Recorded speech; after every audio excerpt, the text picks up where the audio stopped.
Au nom du Père et du Fils et du Saint-Esprit. Amen. Évangile de Jésus-Christ selon saint Matthieu. Gloire à toi, Seigneur Jésus.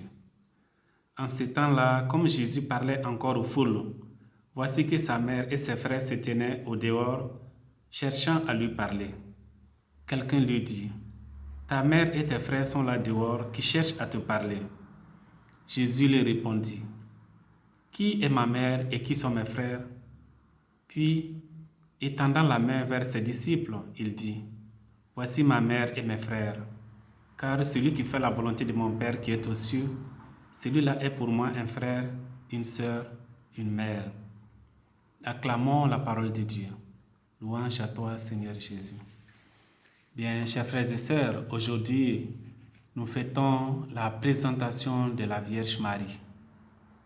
Et l'évangile que nous venons d'entendre nous dit que quelqu'un est allé voir Jésus, lui annonçant que sa mère et ses frères sont là dehors et qui cherchent à lui parler. L'évangile ne nous dit pas pourquoi ils veulent parler à Jésus, mais la présence de Marie nous dit que ce devra être pour quelque chose de très important. Nous le savons, Marie a eu un rôle essentiel dans le plan de salut et elle est notre modèle d'obéissance à la volonté de Dieu. Je suis la servante du Seigneur, que tout se passe pour moi selon ta parole. Nous voudrions imiter Marie dans sa fidélité à suivre la volonté de Dieu. 3 moyens pratiques peuvent nous aider à discerner la volonté de Dieu pour nous. Le premier moyen, je dirais que c'est la direction spirituelle. Trouver un directeur spirituel qui peut servir d'intermédiaire entre nous et l'Esprit Saint. Le deuxième moyen, c'est la prière et les sacrements. Faire notre prière quotidienne, fréquenter les sacrements. Une vie de grâce nous permet de percevoir plus facilement les inspirations de l'Esprit Saint et nous donne la force et l'enthousiasme pour embrasser joyeusement le plan de Dieu.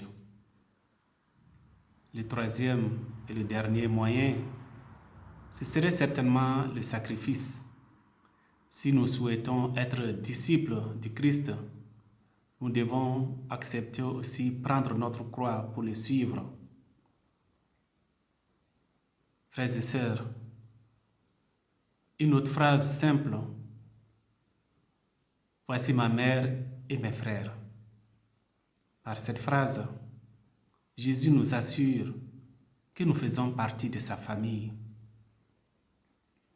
Tout comme nous sommes des fils du Père par notre baptême en Jésus-Christ, nous sommes apparentés à lui quand nous faisons aussi la volonté de son Père.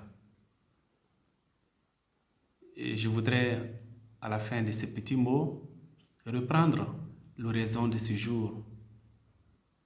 Seigneur, tu t'es incarné, tu es devenu l'un de nous pour nous montrer le chemin vers le Père. Enseigne-nous à suivre l'exemple de ta mère qui a dit oui à la volonté de Dieu. Aide-nous à être de vrais frères et de vraies sœurs pour chaque personne que nous rencontrons. Amen. Au nom du Père et du Fils et du Saint-Esprit. Amen.